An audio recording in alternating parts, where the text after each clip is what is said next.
Jeff Hamilton and I have one of the closest relationships that you can have without being married to somebody, I guess. We used to joke about that, you know. If one were the other sex, you know, who knows what would have happened. We're just so close, so tight. We know each other's quirks, each other's, you know, if there are good and bad points to our personalities, we know them all.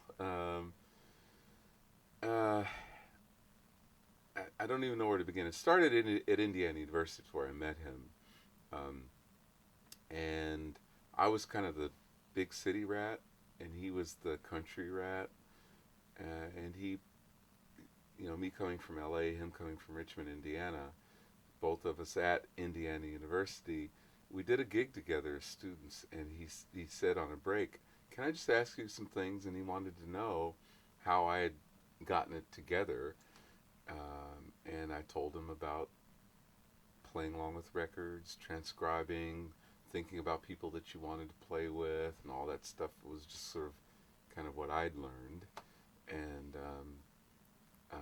he ended up kind of doing that. You know, I really had a feeling about, I don't know where it came from, but I really, even as a student, had a feeling about where he was going to go, and kind of what he wanted, because he told me it was his dream to play with Woody Herman, Oscar Peterson, and Ella Fitzgerald. And I just looked at him and I said, "You're going to do that." I don't know where it came from, but and sure enough, he ended up doing all that. So that was the beginning of our closeness, and then it went on because we listened to so much music together. Wow, I mean everything from small group stuff, big band stuff, jazz stuff, non-jazz stuff, funky stuff, everything. We just listened to so much stuff together, and then at some point, you know, fast forward from that point down the line, we both started thinking about wouldn't it be cool if, and then we ended up starting the Clayton Hamilton Jazz Orchestra along with my brother.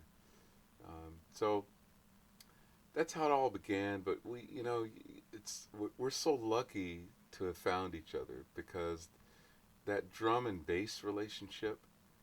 If you're lucky enough to be a bass player that can find a drummer that you can connect on at that level, it makes your life so different than if you don't have that. Because I play with a lot of different drummers, obviously, but and I love it.